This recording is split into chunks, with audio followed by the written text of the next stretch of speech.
Hi, everyone. Thanks for coming and joining us to this lovely workshop. We are working with the Startup Investor Accelerator, which is part of the greater Mossy Ventures efforts to create more and new angel investors around the world.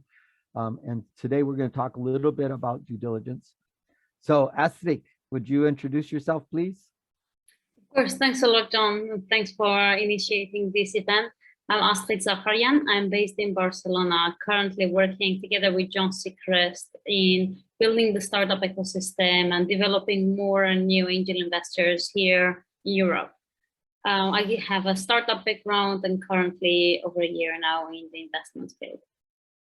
Cool. Thank you so very much. And Matteo, who are you?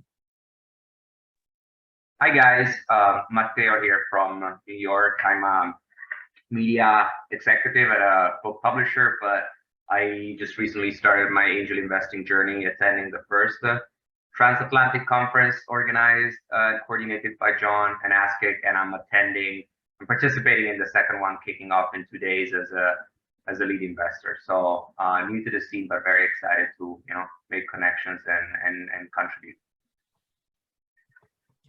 And you are responsible for the SPV that we're doing for this next round. And so you get to learn a lot of the details of how to set up an investor group. So that's wonderful. So we have two alumni from our previous journey, Ryan and David. So let's start with Ryan. Could you introduce yourself, please? Absolutely. Good morning and good evening, depending on where you are in the world. Ryan Sariego.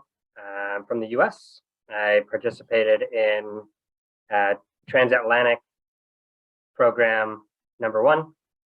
And it was my first angel investment. So glad to see that we've got quite the variety in the crowd. 20 plus investments for some of you, none for some, a couple for others. Really excited about this space. So I worked for big tech, Amazon for 8 years, and recently moved into the investor space. I've got a startup background as well, and I'm excited to continue to dive in and provide some perspective on how we did due diligence the first time around, how we're approaching it, or how I'm approaching it personally this next time around and in the future. So glad to meet you all. Cool, thank you. And David Clark, there you are. David Clark, if you could introduce yourself. Thanks, John. So hi, everybody, and yeah, looking forward to speaking with you all this afternoon, evening, or morning, exactly depending on where you're calling in from today. So like Ryan, so relatively new to direct investments into startups, although I have kind of participated in crowdfunding previously.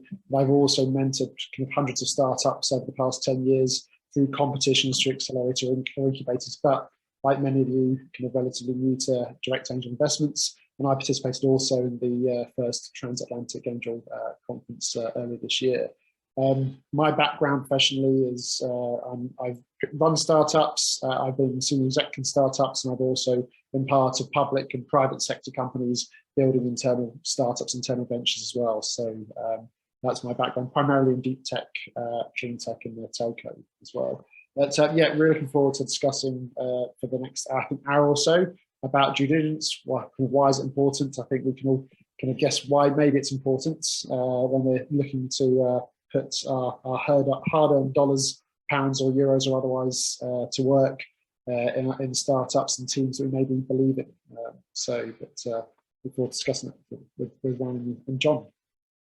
Cool, thank you so very much. We have a couple other folks here. Rafael says in the chat that he has mic problems, so he's from Panama, an angel investor syndicate there doing pre-seed investments. And Jared just joined us. Jared, do you want to do a quick introduction about why you care about this topic? Hey y'all, I'm Jared, originally based out of Boulder, Colorado, just moved to Seattle here. Been involved with startups since college, and I not only work with my own, but work with a couple other ones and just enjoy loving the landscape. So just here to kind of hear what everybody's up to and help out where I can.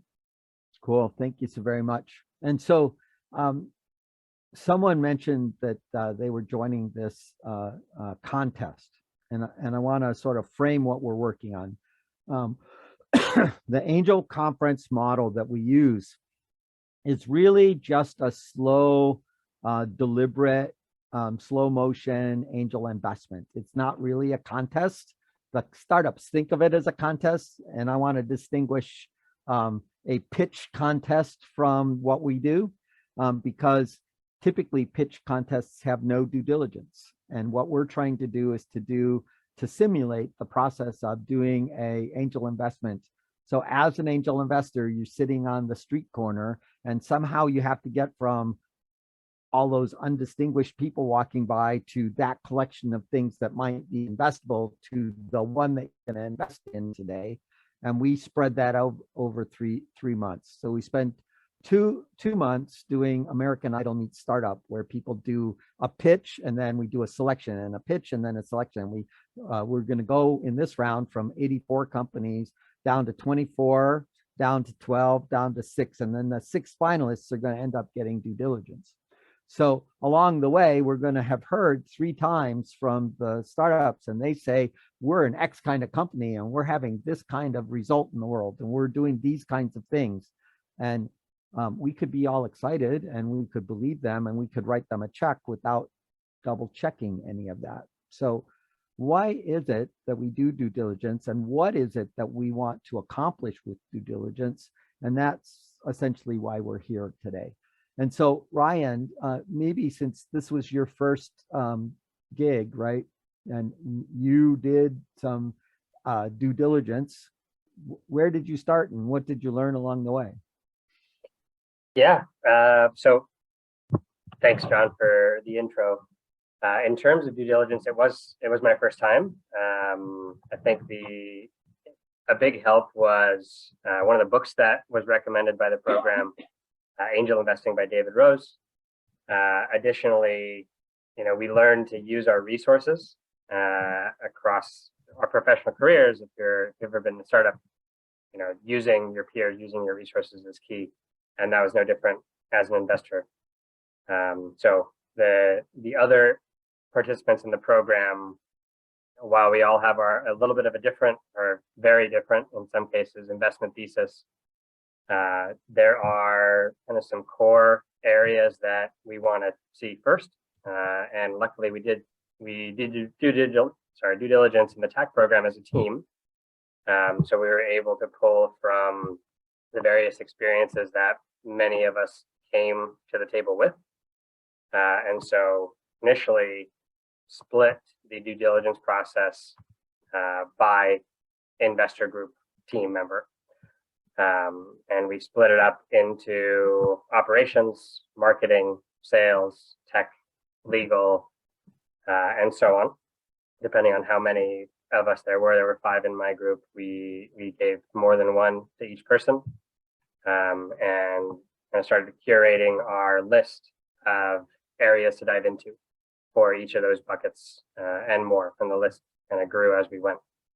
So we can kind of dive in, we can share what that list looks like with everybody. But I think the first question was, why are we doing this? Why are we doing due diligence? What is the benefit of it? Why spend time on this? And that led the way that we targeted diving into the company. Each of the finalist companies are very different, and it'll likely be the same case in tech too. We ranged from a vegan sashimi company, so consumer packaged goods, to a software as a service company, and each of those companies need kind of different approaches, but kind of similar buckets, again, that we'll dive into and as we go through today. Maybe David, if you want to continue on there, why do this? Sure, thanks, Ryan. Yeah, I think from my perspective, I think you'll find very quickly you'll fall in love with some of the teams, the ideas, their products very, very quickly. Other teams, maybe you'll dismiss for maybe it's an area you're too close to. You're aware of that industry. You know some of the problems. You might dismiss them. Others you might dismiss because you're not aware or you're not active in that industry. But either way, it's very easy for all of us to bring our own biases from our everyday lives to the process. And so due diligence is really important to help be a bit more thorough, methodical, and back up your opinions and ideas with facts. It's also kind of helps with different personalities as well. This is a collective exercise with TAC. We're not just making individual selections and individual decisions, but it works with TAC as a democracy. You'll be voting at the end of the day on which startups to put through to the next round, as John said, American Idol style. Although I think without the gold buzzer to put them straight through to the finals. But yeah, it's really important when you've got people with strong opinions. Those opinions are tested up by fact and due diligence. At the same time, you might have people who are quieter in the group, maybe not so active in the calls, kind of their views and kind of them doing due diligence to actually kind of do some digging. And like Ryan said, it's not just about us kind of bringing what we know to the table, but kind of why we do it, kind of because we have an opportunity then to actually reach out beyond our own expertise, whether it's people in the direct networking group, kind of people in your wider circles who might be able to help you analyze and assess the companies in front of you. That's why it's important. And I think just going back to the most fundamentally at the end of the day, this is a numbers game, and the numbers are stacked against us. We are looking to pick, although we can talk about it's not competition, at the end of the day, we are looking to pick winners from an investment perspective and a financial return. Of course, kind of we're hopefully going to get intellectual reward and emotional reward from the teams that we're working with. But at the end of the day, I think we're all here because we hope to eventually maybe get a financial reward as well. And most of you probably know the stat that 90% of startups fail. It's not quite true in terms of it's 90% fail maybe from an angel investment perspective, in that they're not seeking those kind of high returns that you may be looking at. Kind of if you break it down, it's more like kind of 3 are totally failing, 3 are kind of trundling along, maybe returning some money, but maybe not as much as you put in, kind of often described as zombie companies, and 3 maybe deliver some returns, but not kind of astronomical, and then 1, maybe 1 in 10, if we're good at picking, will deliver kind of the sizable returns that will hopefully make a return overall in our portfolio. And the due diligence, of course, is really important for us to hopefully put the odds in our favour of picking that one. But I know that picking winners and picking that one is quite hard. I don't know if maybe Ryan, if you want to go talk about how we're maybe not so good at picking. Are we good at picking winners, or are we good at filtering out losers? How do you see the process? Yeah, and I think it's a little bit of both, right? Like, especially if you're starting with so many opportunities. So it looks like TAC 2 is 84 companies. We started with 60. 80 going through and doing actual diligence on 84 companies takes quite a bit of time. Luckily, you're working on this as a team, at least in this program. As an individual angel investor, finding your system for how you do diligence on companies is very key. Making it a replicable system, I would say, is one of the most important tasks to do as you're developing your investment thesis, just because of the time it takes. So what you'll see from a lot of VC companies, those of you who are in that world would know, you're not necessarily diving super deep into every company. You're filtering out no's. You're getting to know as fast as possible and moving on. One of the unique things about this program that John mentioned at the beginning is there is a level of diligence done that's quite deep with the finalists, the 6 finalists. And for a first-time angel investor, that's invaluable to be able to go through that, understand the way that other people do due diligence, read their report while you're doing it yourself. And so you get 6 times or 5 times more value than you would if you're just diving in yourself. So being able to maximize that learning is pretty key as part of this program. But in general, like David said, the faster you can get to know, the better, just from a time perspective. But it would be interesting, as we're talking about why due diligence. John is quite the expert, at least that we know about. I think it'd be interesting, John, if you had any positives, any home runs that came out of due diligence that you've seen, reasons why you still believe in it so strongly. Well, so this whole angel investment process is really a portfolio theory approach, right? It doesn't work to handpick a couple unless you are an entrepreneur that has, you know, a majority stake in a company and you have the ability to control where the company's going. That's a different asset class than this minority stake angel investing, and they behave quite differently.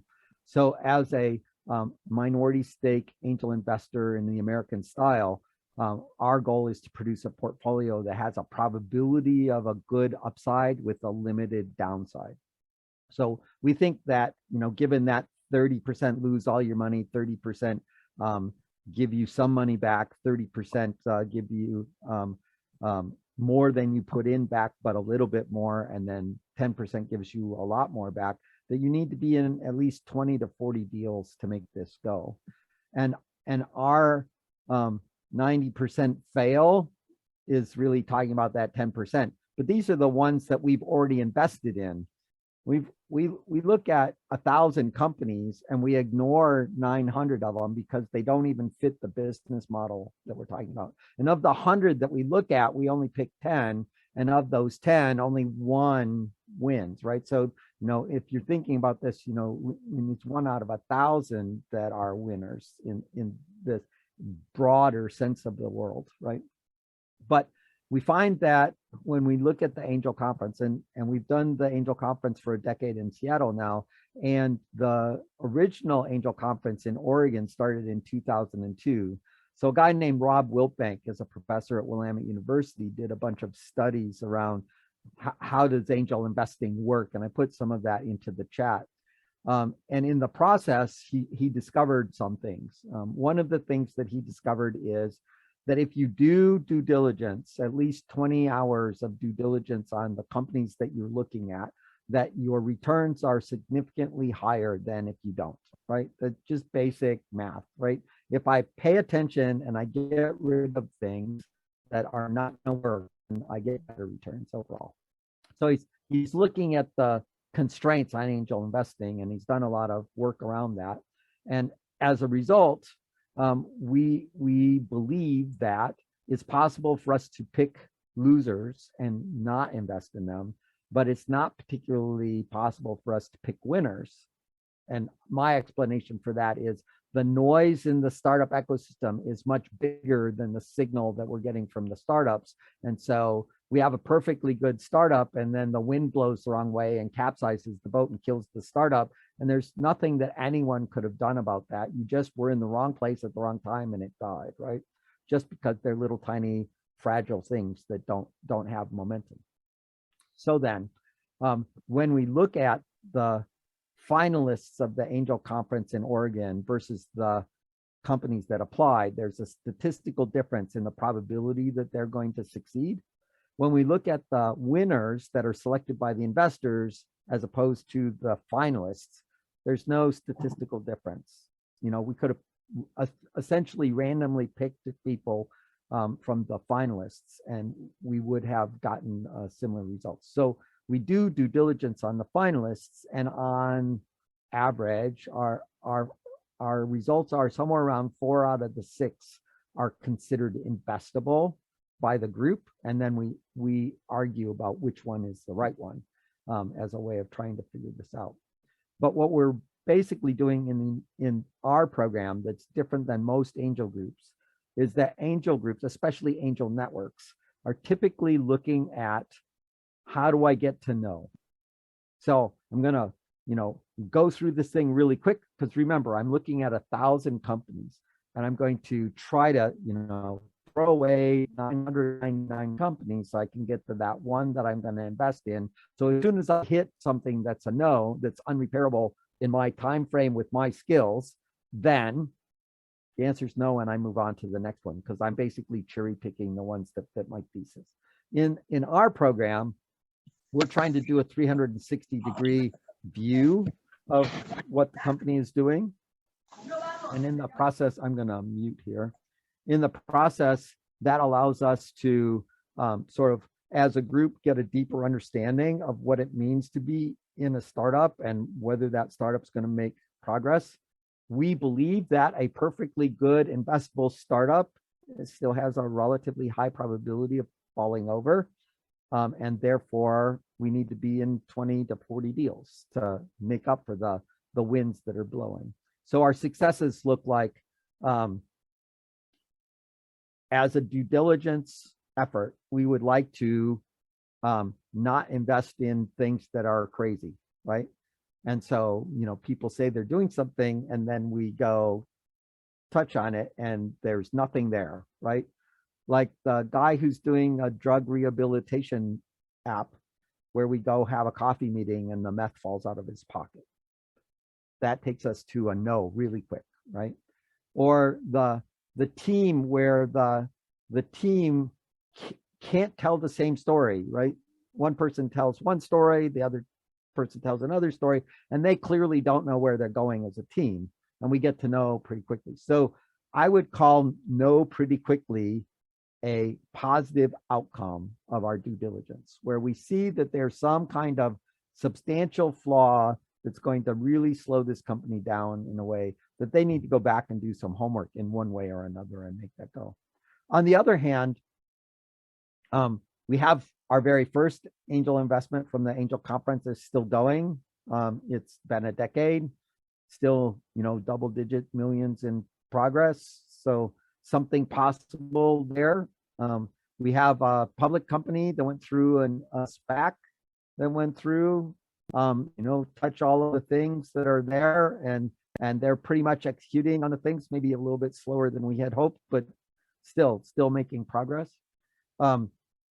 It's not unusual because we do a new round with new investors each cycle for a company to come in, guy comes in, has a really dumb idea. And we say, this is the dumb idea, and he doesn't get selected at all. Comes back the next time, much better idea, makes it to the quarterfinals, but no team, no engagement with customers. Comes back the next time, has a team, has engagement, but the contracts are not finished. And then comes back the next time and wins, right? Because he's got the contract signed and everything's in place. And that's basically the due diligence, pulling everything into focus about something that's investable. And so I think those are examples of our due diligence working. So that cover what you wanted, Ryan? Yeah, no, thanks, John. That was comprehensive. I think one interesting example to listen to as well, or multiple examples if we have them, are how have we found out things that we wouldn't have otherwise known if we hadn't done due diligence.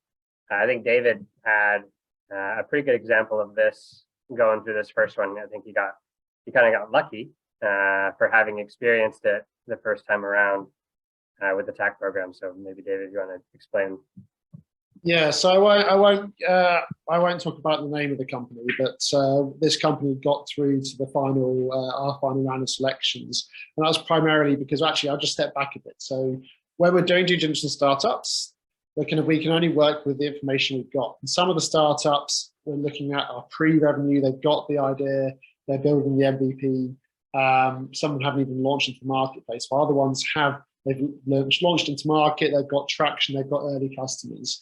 And so it's kind of quite hard to evaluate, do due diligence kind of on and kind of weigh them against each other. And so you need to apply kind of, I guess, a different ruler, different measurement against those two startups and expect a different burden of evidence. Of course, ones who tell us they have revenue should be held to a higher standard. And so we did have a startup in the program which told us that they had paid pilots for their products, and we were quite excited about their products. But to be honest, a few of us we just kind of weren't quite sure about the startup as well. Just something didn't quite feel right. None of us could really put our fingers on it, but because of the revenue they were talking about, they were almost a no-brainer to go through for final selection. It sounded like they were really kind of making rapid progress. However, this is kind of where the wheels fell off, where we said, great, can we see your P&L? Can we see your balance sheets? Can we see the contracts that you've got for these paid pilots? And quite rapidly, it turned out that they hadn't got paid pilots at all. And actually, they were in discussions of paid pilots. Now, that's a big difference there. There's a big difference, I'm sure most of you can appreciate, between we have paid pilots where people have signed money, given money to us, versus we're in discussions around paid pilots. Now we kind of took kind of the benefit of the doubt to maybe us, a few of us individuals that we've misheard, we've misinterpreted, but kind of again, one of the benefits of doing this in a wider team, everyone else had also understood the same thing. So straight away, and that was not just the first time they'd said that, they'd been through multiple rounds of due diligence, the 1 minute pitch, the 3 minute pitch, the 10 minute pitch, and we'd all taken away that same story consistently. And so kind of we tried to kind of look at maybe we can talk to the customers and have introductions to them. At least we can get a feel for where you are in that journey. But very quickly, kind of the wheels fell off that process. So yeah, on the one hand, it's a real shame that kind of we couldn't progress that company. On the other hand, really great that we did the due diligence and didn't just take them at their word. And also, of course, the experience of actually those kind of feelings of something's not quite right, but we can't put our finger on it. And actually, yeah, that's what it was. That's what it was right there and then. So that's one of the experiences. I think one of the other companies, we also had one of the founders leave during or quite rapidly after the program as well. I don't know, do you remember which one that, well, we don't want to talk about the name necessarily, but do you remember that incident, Ryan? Yeah, no, and it didn't come directly out of due diligence, but through due diligence, we decided no on the company, and turns out the founder left, or one of the co-founders left soon after. So I think that justified our no decision. But I think in general, we're describing the why do it. Some examples on why it can go well, on avoiding some issues, but probably we can start jumping over to the how. Unless John, you want to add anything on the why? Okay. Did you want to give any more examples there, Dave? I think that's the main example we had of kind of from TAC 1 that really stood out. I guess kind of looking at kind of the process we did before we got to kind of the final ones. I guess kind of one of the things that I found quite rewarding doing due diligence was not just, of course, the thing as John mentioned, it's a full 360. It's not just we're kind of doing due diligence and we keep this to ourselves. We're feeding this back to startups all the way through.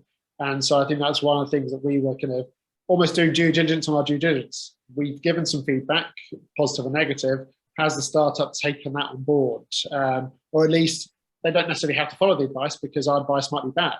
But kind of have they actually kind of listened to it? Have they got a reason why they've not followed it? Kind of can we see them evolve through the process? I think that's another kind of real good thing. We're not doing due diligence just once. We can see them evolve. We can see them react and actually improve as a startup during the program, not just between programs as well. So there's value to the startups and to us as investors by taking this approach. Yeah, absolutely. So probably the reason why a lot of you joined is to understand, what is being looked for in due diligence. I think we can all agree that it's something that is necessary as an investor, but also as a startup, you get a lot of value out of it. But the why is, and there's central methodologies. Techstars has kind of their way of looking at it. Dave Parker, who's a big investor in the Seattle area, additionally has his own kind of way of pursuing due diligence. Really, at the end of the day, it varies so much based on the investor, based on the investment thesis. I think you can start with a base list and it evolves. Happy to provide the base list that we went with, and you can take and adjust as you see fit. Work with John and Astrid and Dave to share that with this audience. But I'll display it on the screen, and we can, just for perspective. And if there's any questions on it after in the Q&A, we can. So as you're working on that, the key that we're looking for is that startups have a bunch of risks, and we're trying to do a touch point on all of the different risks. Are we doing financial risk? Are we doing execution risk? Are we doing product risk? Are we doing market risk? And so we're just trying to go through and touch and figure out what the risks are associated with that company. Go ahead, Ryan. Yeah, no, thanks, John. So, for someone that hasn't done due diligence before, in the crowd, having somewhere to start is helpful. So some of the books that have been provided by John and others, at the very least, is recommendable. Having somebody's methodology, somebody's list of what should I look for to start with, rather than creating your list from scratch, is something that I would recommend, something that I appreciated. So you can see my screen. We've got some buckets. Are there all the basics there? Is their pitch deck in English? Are their incorporation documents valid? Does something look fishy right off the bat? Yes or no? And then you can start diving into a little bit more of the core items: team and their advisors, the market. Does the startup know their market? Do they have a go-to-market strategy? Do they have an exit strategy? Is there a way that, are they thinking about making their investors' money back? Which is what a lot of investors will look for if you're not looking at pre-seed, early ideas. Granted, there are investors that isn't as important for them, and that's something that you'll have to come up with yourself in your own investment thesis. Are you comfortable pursuing a startup for possibly better terms that doesn't yet know how they're going to get you your money back? And that's going to be the case a lot of the time. So, like I was mentioning, market, financials, the product solutions, intellectual property, regulatory risks, general risks, depending on the industry, and so on. And you'll find greatly expanded lists as well. So I'll pause there. But in terms of timing, when does due diligence start? It's at the very beginning. It's the first. For many, it's the first interaction with the founder. Is this somebody that you're gonna trust to be a good steward of your money? Is this someone that you can trust to be a hard charger, if that's what you're looking for in a founder, and push when the going gets tough? Are you looking for somebody that's logical and can take feedback? Are you looking for a visionary? And that'll depend. So as a founder in the crowd, you understanding your own style and the value that you can add to an investor and the market, and balancing that out and describing it based on your audience is going to be important. But Dave, I'll let you add. Yeah, and I'll just make clear that we're not asking this list of every startup. This list is for the final companies that we've got through, I think the final 6 or so. So very much at the start, it's kind of getting to know as quickly as possible, looking at those basics. So have they got some kind of, it's really more of a kind of simple checklist. Can we understand the problem that they're trying to solve? Can we understand the solution? Have they got a team we believe can tackle this solution, go to market? They've got some idea, but if we gave them money, some idea of what they do with this money, and maybe hopefully an exit plan. And it's very much, first of all, kind of getting to know as quickly as possible. Then kind of the due diligence flips more. We found at least in our process of looking from getting to know as quickly as possible to, okay, which teams do we think we want to do the detailed due diligence that Ryan had on the screen there? Which ones do we want to spend the time and effort? And to talk about that, I mean, that list isn't short. So we spent kind of hours and hours on this. So I think kind of it's typically recommended, John can talk about it more, it's kind of up to maybe a day in total, finding the right balance between doing too little and too much. We'll talk about it in a second, but yeah, this is there is quite a bit of work that goes into before we get to that detailed checklist on there. I think and that's not just purely kind of requesting documents. That's us having real human conversations with the teams as well, before the pitches, after the pitches, catching up with them for coffee if we can in person, especially if we can in person. And this is one of the great things about having such a distributed team and network on a program like this, is hopefully there's at least one person in the city or in the country that can get on a train or a car, or even necessarily a plane, to physically go and meet the startup founders, especially as you get towards the later stage, to see their offices, to meet the team, see their factories. So there's a lot of due diligence we can do before we get to this documentation stage. But Yeah, I mean, I think again, one of the things that I personally kind of was very conscious of during the process was finding this right balance and making sure this isn't too onerous or burdensome on the startup founders. They're trying to grow a company, and we are coming at them with a lot of information. But kind of, I believe also that it's quite beneficial to them as well in terms of we're not the only ones asking for this data. We're working from the process in a relatively safe environment and help them structure their data room where they can put these documents there. We can work with them on this. They've got a bit more time to get this data together, which is going to be useful. Whether they take the syndicate and check or not, that's going to be very helpful for them. We're raising investment from any other angel, VC or otherwise. So it's definitely about a process we found valuable, and from the teams we spoke with, they found it valuable as well. So one of the things that we know about this process is that the things that we're looking for as investors and the things that the companies provide don't always align a little bit. And so one of the things that we're trying to do is to understand the assumptions of the founder. And the place that those actually get put into practice is in your financial projections. And so we're going to want to be able to see some clarity on your financial projections and how that represents your vision about where you're going. And so if you're thinking about your funding, your capital stack, the list of stages of funding that you are using to get to where you want to go, then having clarity on that is really useful.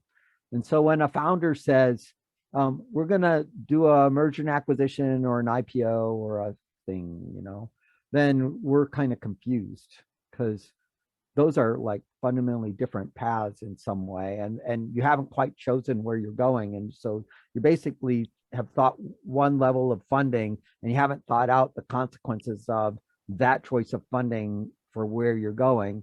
So you don't really know which road you're on. And that comes out early in the conversation. So we'd like to know what road you're on and where you're going and how you're going to do that. And the way that we're going to do that is we're going to look at your data room. And so founders that are prepared typically have a data room already in place that they've got up-to-date stuff in, and how responsive they are in terms of providing that data sort of tells us a little bit about our experience with the execution risk for that company. If they can't organize their thoughts around their fundamental data about their company, then why would we think that they can actually organize their thoughts around their business?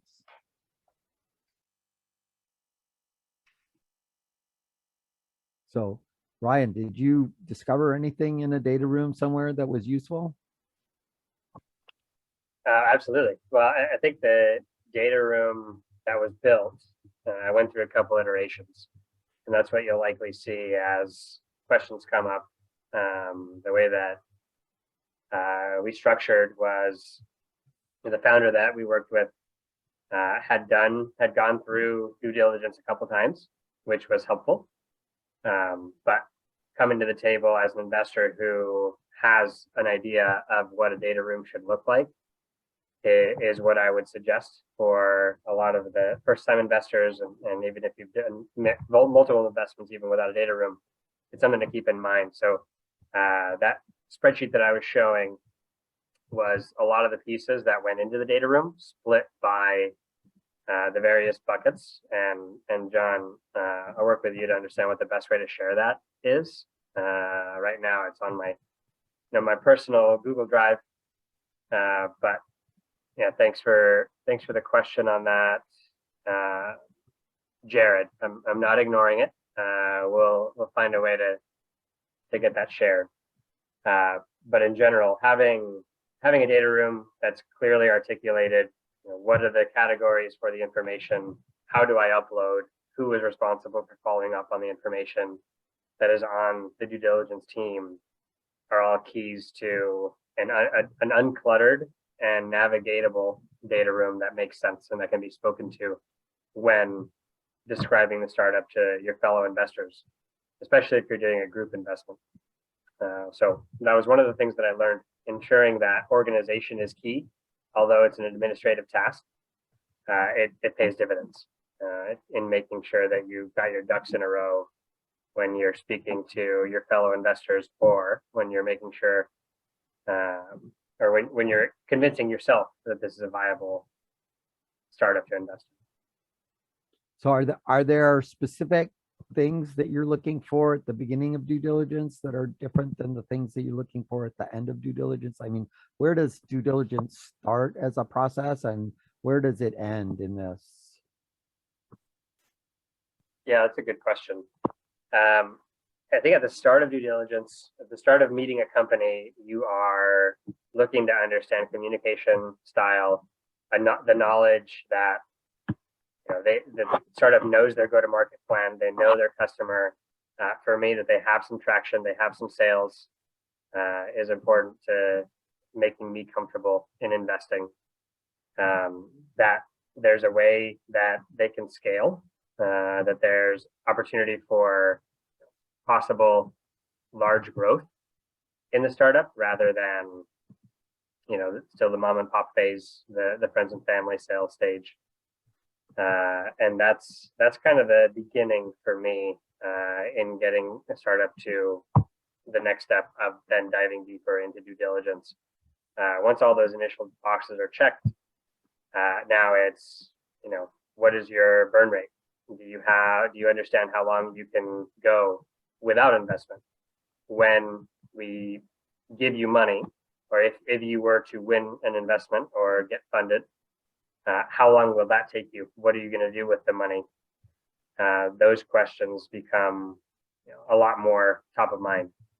And then it's diving into the operations, the marketing plan, your segmentation plan. And that's kind of where the data room actually ends up coming in. So there is a fairly clear initial information acquisition stage for me. And then once we go into due diligence deeply, some additional deeper information is necessary. So we had the experience, or the opportunity, or the problem, or the situation where we're looking at 1,000 companies in essence, and our investors wanted to dive deep on every single one of them. So you got 84 companies, and they go straight to the bottom and they ask all the questions on the due diligence list from the get-go. Was that a successful strategy? So I'm happy to take that one. I mean, I think for that wasn't the best strategy in terms of, so I think from a group perspective, it meant that some people kind of had asked all the questions, had all knowledge, and other people didn't. It meant that, great, now you want to ask those questions. The startup's going like, hey, well, I've already answered them. I talked to this guy. He asked me those questions last week. So it's kind of frustrating for the startups to being asked these questions multiple times. It doesn't give us an opportunity to divide and conquer and really kind of make the best of everyone's individual's ability. So what we did do in the second round, we did kind of basically everybody took 1-2 companies and had coffee with them. But a lot of these companies had already had coffee with some people who were just very, very keen from the get-go. And at the end of the day, that probably it didn't really help us make the decision at the end of the day, because everybody needs to be brought on that journey. While individuals might be convinced that this one must go through and this one must not go through because they've had their individual copies, it just doesn't work in this process where we need everybody to participate. So yeah, we appreciate the idea and appreciate why people did it, but we definitely recommend kind of appropriate amount of due diligence at the start, and then kind of and work together and organize as you go deep. Regardless of whether you're in a group or not, I think the notion of whether I'm doing surgery or whether I'm doing triage is an important distinction. Yeah. And that there's a lot of early triage that you can do, which will filter out that 900 that we don't want to talk to without a lot of deep discussion. And so when you as a founder are in a room with a bunch of investors and stuff, they've already started due diligence. And they're already filtering whether you're in the no pile or the maybe pile or the yes pile. And so the maybe pile might get some attention later. The no pile probably will not get any more attention ever. And for some of the angel groups, once you get into the no pile, you're done. You don't get to come back ever again, which is not true for us because we're sort of always starting over again with our efforts. I see, Matteo, your hand is up. Are you, there's something you want to add into this conversation? Yeah, I wanted actually to go back to your previous question about you know, how the due diligence process and experience kind of evolve over time, and share my personal experience. I mean, I'm probably going to state the obvious, but what I found out is at the beginning, through the data room and you know, with all the documents, you are collecting different pieces of information. But I think what really stands out at the end of the process is how all these pieces fit together. And it's not just about the documents themselves, but it's also the narrative and how the team behind them like come together, you know, how they tell a story, how they address your questions. And for example, in my personal experience, the company I was having a due diligence on with my group, kind of like missed that part. Like it wasn't a cohesive story, and there was one member on the marketing side that I think wasn't entirely aligned. Like the team, the founders were like go-getter. They were like setting up meetings and calls with customers, but then they didn't have like a clear go-to-market strategy, and that was reflected also in the question that you posted on the chat. What are the key metrics? I think I or someone else or both ask them, like, you know, what are you tracking? Like, what are the KPIs or the goals or the targets you're planning to hit or to meet in the following months or years? And they didn't have that clear. So they were like really scrappy and like good at kind of like finding solutions, but it wasn't like a cohesive story. And so that, for example, told us that they were probably an attractive company in an attractive market, but again, back to the team, they were not coming together. And so, you know, you can bet or you can invest in a good idea, but you know, you can fix the idea, but you probably cannot fix the team or the founder if they're, you know, if they're not showing that. So that was like my experience in the due diligence process. So that's a really good point. I think, yeah, it's not just about the documents, it's how the whole story fits around it, and the team. I think from so the same company that's we had the issue with kind of pre-sales versus actual sales, kind of, even if that had not been an issue, I think just how the data room was put together, we were requesting things and there was lots of excuses about why certain documents weren't available, even quite basic documents. And so even that the process of okay, when are we going to get these? Okay, we've got a list of 20 documents, 30 documents, but when are we going to get 1, 2, 3, 4, pick some off this list? And even that that process raised some flags as well. So definitely, it's not just about physical documents, team process and story around it. Sure. Absolutely. So, you know, it's always a telling sign when you're in the middle of this process and you ask for the P&L and the balance sheet, you know, basic financial discipline kinds of things. Well, how are you financially tracking what you're doing? And it takes them 6 weeks to give you the stuff that should be, you know, a QuickBooks hit a button and it gets printed out kind of thing. So that distance between I don't have my financials in a place where I can hand them to you is sort of a red flag, right? And so are there any other red flags that came up in the process that just illustrated risks before we did the due diligence, right? But as we're doing the pitches and the filtering, were there red flags that were starting to pop up that caused you to say, well, I think we won't look any more deeper into that one? Yes, and again, this will change depending on what your thesis is.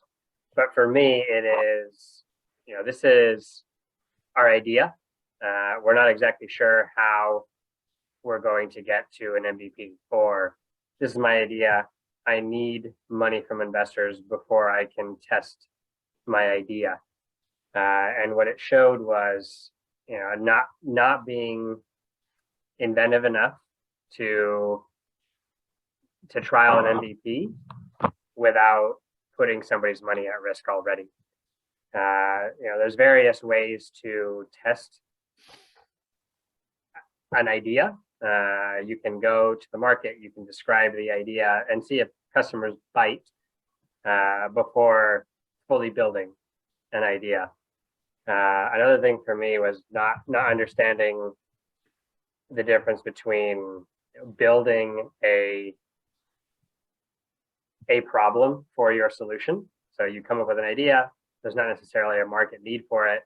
So you're trying to get to a point where you are inventing a customer need that fits with the idea that you've already built, instead of going and finding customers that actually have a need and then addressing that.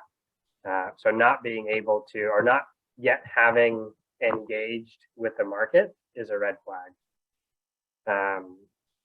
Additionally, not being able to clearly articulate, your direction, how your team comes together, how you're all spending time, is a red flag for me as well. So if I'm going to put my money at risk for or on a startup, if I'm going to bet on them, I need to understand that the full team is invested and they have a target to move towards.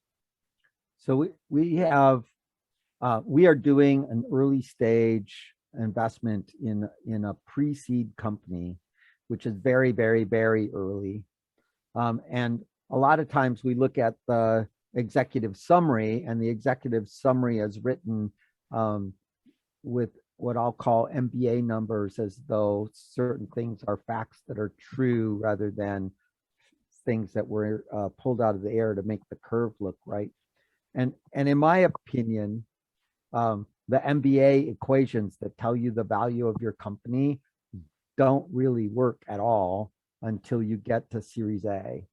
And so understanding what criteria you can apply at Series A and how that's different than what you can apply at seed and how that's different than what you can apply at pre-seed is sort of important from an investor point of view, but it's also important from a founder point of view of being able to manage the key pieces. So in Seattle, we have 9 angel groups, which are fundamentally split in terms of their approach. There's an early group and a late group. The early group will invest before a bunch of metrics are in place, and the late group really wants you to have both revenue, substantial revenue, like 10,000 month over month kind of revenue, and growth in the revenue, right? So if you're not there, then the top 4, you shouldn't even apply to them because you're not ready for them. They're not ready to talk to you, and you should go down to the other group. So being clear what value the MBA numbers provide for you and when they start being real numbers versus fantasy numbers is one of those things that investors need to be able to understand. And the number one place that this shows up is on the market size slide. So people would say, we have a market size of X billions of dollars, and they're counting like all possible ways you can have some piece of clothing on you and not about the fitness measuring wristwatch market, right? Some arbitrarily big market that has nothing to do with their product. So are there other thoughts that you, Ryan or David, want to put on the table before we open it up to questions? Yeah, I'll just quickly kind of touch on a few other things in terms of that earlier red flag. So, I mean, number one is in terms of, I think, building some of what Ryan's already said, just being able to articulate the problem and the solution in very plain language so that we can actually understand the number of decks we saw where what are these guys doing? Didn't know after reading 10, 15 slides. And on the flip side, or kind of linked to that, is kind of buzzwords. There are some decks which just kind of look like they've been written by a management consultant, full of buzzwords. And again, kind of, okay, you're really passionate about the latest trend about blockchain and Web3, but you applied Web3 and you've got a token on your startup, but why have you got a token? Why does this need a token to solve it? Okay, you can raise money and make money. Maybe people telling you they want a token as part of your solution because they want to make money, but do your customers actually need this token? How does it benefit them? So those are 2 of the really big things that kind of helped filter out companies pretty quick. And then also coachability. Once you've done that first 1-minute pitch, there are some teams where you spoke to the founder and any kind of question about their product, they were quite prickly maybe around those. And so coachability, be able to adapt. If you're great, if you're right, and your conviction 100% when you're right, fantastic. There's a good chance you're going to need to pivot and be adaptable, and showing that adaptability and the coachability is really key. To some of the founders. I think those are really kind of the only extra thoughts I want to add from that experience too. Yeah, the AI machine learning cannabis NFT company is one we see a lot of one version or another, but it doesn't actually usually get very far because people are confused and then they stop paying attention. So Ryan, any thoughts you want to make sure we talked about? Well, we covered, why is due diligence important. I think we all agree that that is the case. Spoke a little bit about how. Again, we'll share a little bit more of the structure so people can keep that in mind. I think it's important to highlight there's obviously still risk despite doing your due diligence. So because you've done due diligence, because you've convinced yourself and your fellow investors to commit to this company, you're likely still going to be with them and speaking to them for a decade, maybe more. And there may be a really slow burn before you see any kind of return on your capital, if you even do. So, despite due diligence, we're working in kind of a very risky environment, but it is a way to at least become comfortable with the risk. And in an ideal state, you're helping the startup become better. So just kind of want to wrap it up with risk still exists, but if you're in it for learning yourself and teaching others, it can be quite the fulfilling activity. So I'm happy to open up to questions. Yeah. So our due diligence process really is a question of identifying the risks on the startup's point of view, and then understanding how the team sees those risks and how they plan to adapt to them. And so this is still, as we touch all these risks, about team. Like the Techstar stuff, it's about team. How does the team see the risks, and how are they adapting to the risks and reducing or adapting to the risks if those are the risks that are the primary risk in the end. So with that, let's open it up. Anybody have any questions they want to make sure that we ask of this group?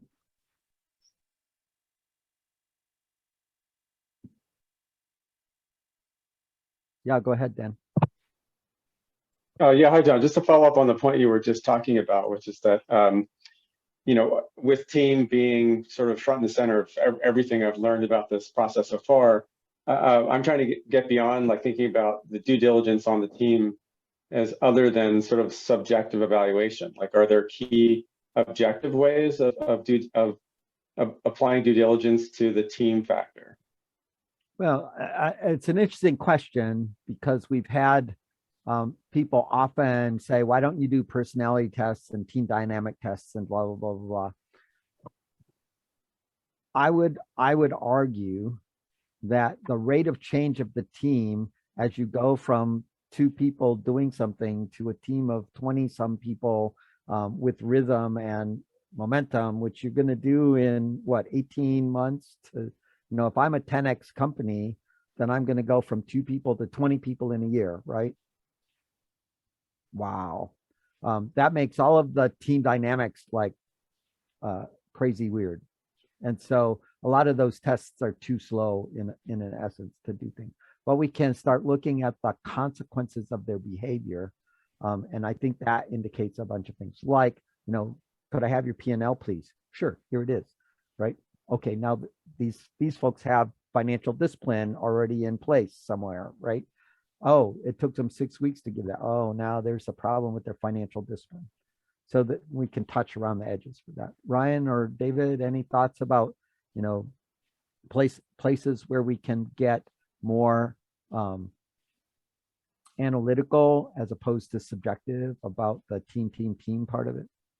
I'll do the slightly subjective part first, John, which is I think kind of one of the things what he mentioned is just try and meet the people. So in terms of due diligence, try to physically have coffee with people, visit their offices. That's a fantastic way of doing due diligence. If you can't do that, check out LinkedIn. I'm sure that it'll be very rare that you won't have somebody in the TAC team that has a first or second degree connection to one of the members of the team, and maybe they can give you some feedback. So on these people. So yeah, those are both very valuable routes. But I'll let Ryan, maybe you want to talk about some of the more analytical stuff as well. I mean, I'm happy to build on that, but I'll let you go first.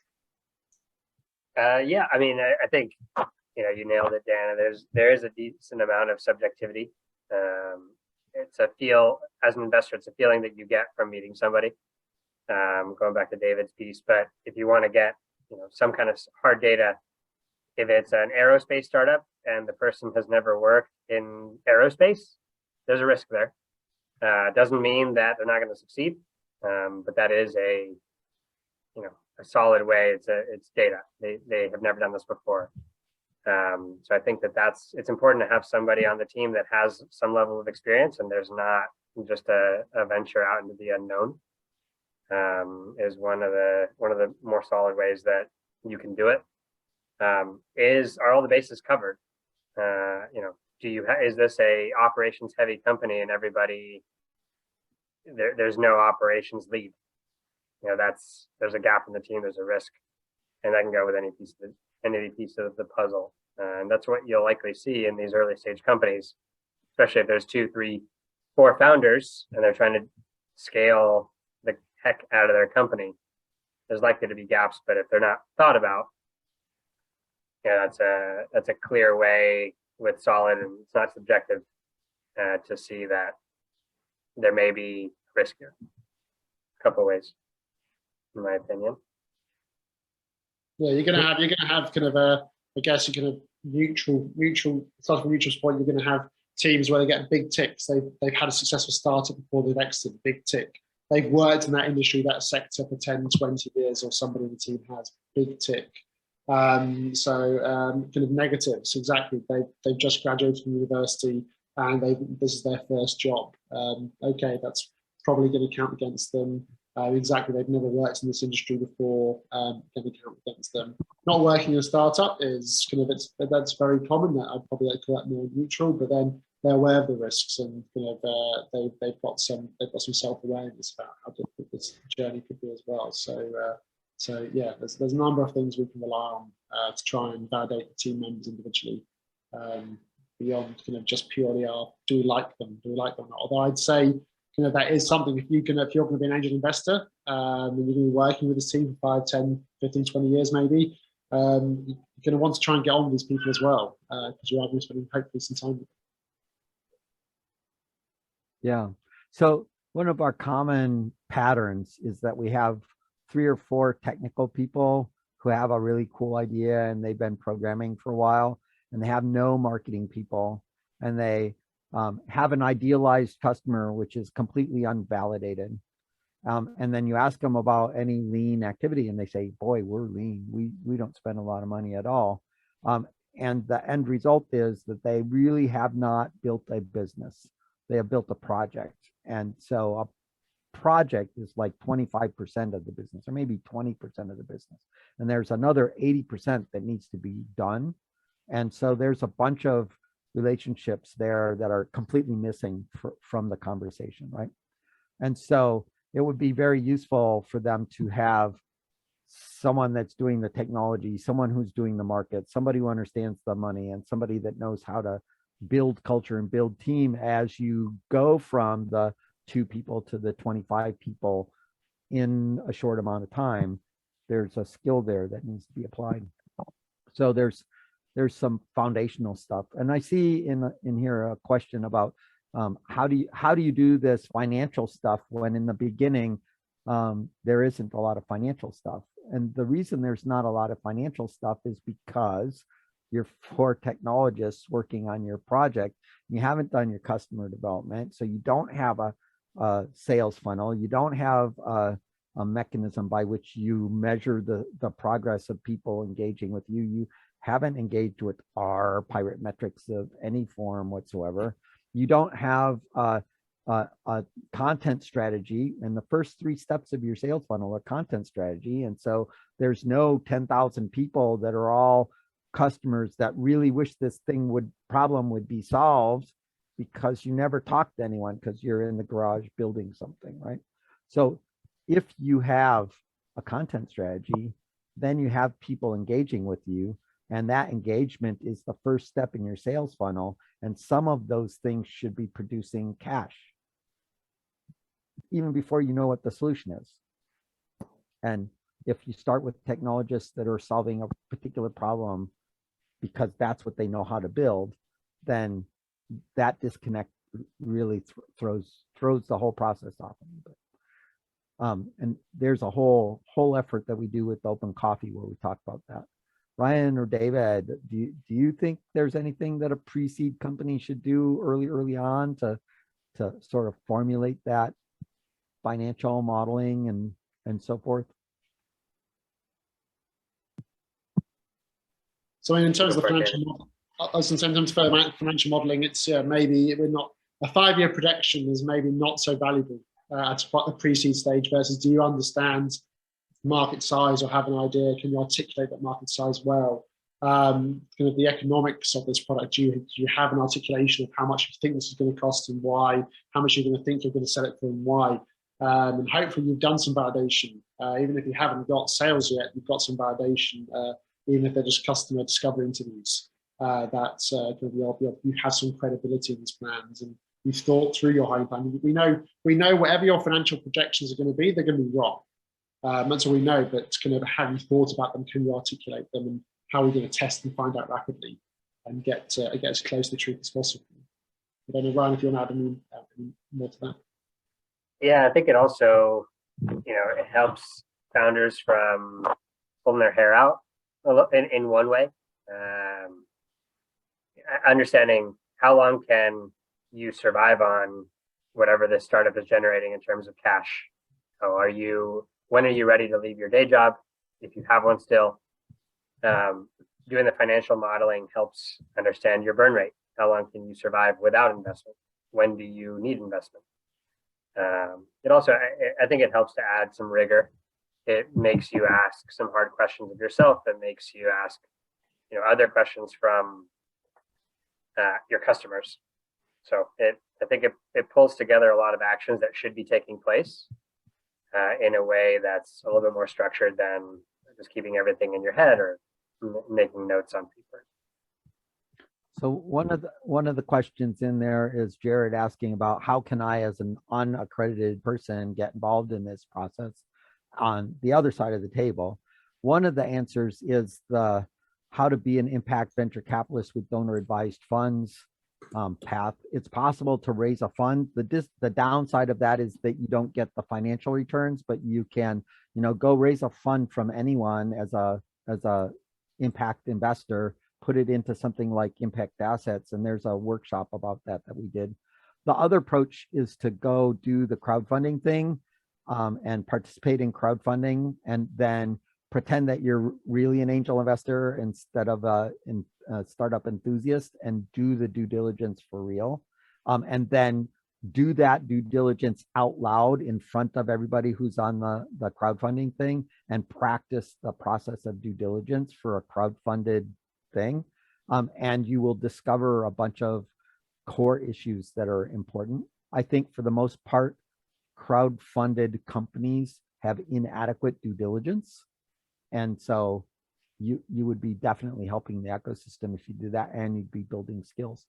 But we should talk about who's accredited, right? In Europe, there's a wide range of people that are accredited. There's no magic line like there is in the United States. So in the United States, you have to be a millionaire, or you need to make 200,000 a year. Well, if I'm a startup and I have a startup that's valued at 5 million and I own 60% of it, and I just got funded, I'm accredited. So in the Bay Area, there's a bunch of early stage startups that have been funded that are running around writing $1,000 checks into syndicates and using that as a way of building their network, but also as a way of learning how to do it on the other side. And so getting your startup funded makes you accredited. is one of the ideas that is floating around in the Bay Area a lot right now. In addition, the people in tech, like, you know, the median income at Meta is 240K. That means that more than half of the people at Meta are accredited. So where are the 10,000 people from Meta writing checks? Right now, I don't think they're paying attention, right? If you're in the medical field, doctors are typically accredited after their second year of employment based on salary. Where are the 100,000 doctors writing checks?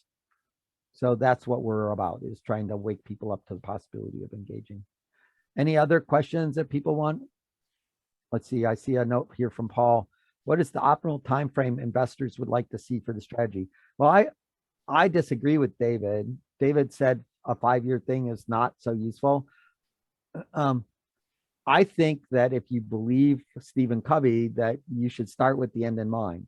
So what does the end of your business look like, right? When do you get out of the business? Right? Is it an IPO? Is it a merger and acquisition? Who are we acquired by? How big are we when we're acquired? And you start there and then you work backwards. And maybe you work backwards on a year-by-year basis, or maybe you work backwards on a quarter-by-quarter basis. And the closer you get to now, the more detail you put in.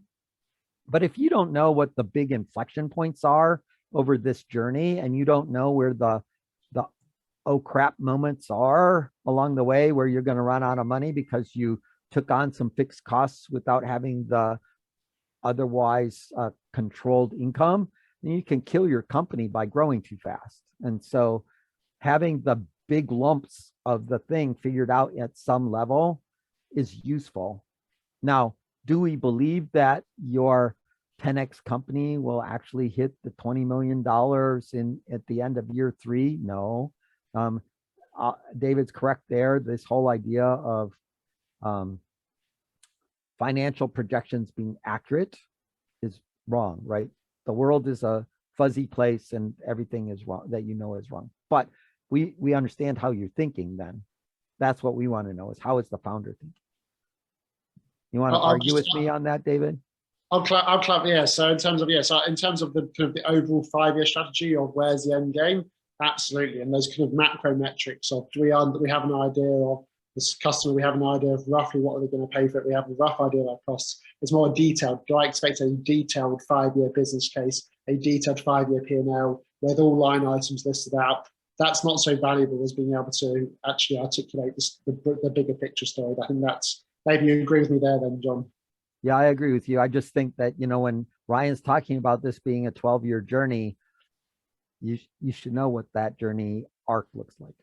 Yeah. So we're at the end of our time. I appreciate you coming. We'll take some of our notes and send them to all of the people that registered. Thank you for coming. The workshop series will continue both in the Seattle timeframe and the Central European timeframe over the next little bit, but a little bit less public stuff since we're going to be doing the internal focused on the angel stuff for the next 3 months. We do have a health-oriented angel conference coming up in the spring, which is the APIS Health Angels for those of you that are health-oriented. But glad to engage with you on your startup journey. Just let us know how we can be helpful. Thanks for coming.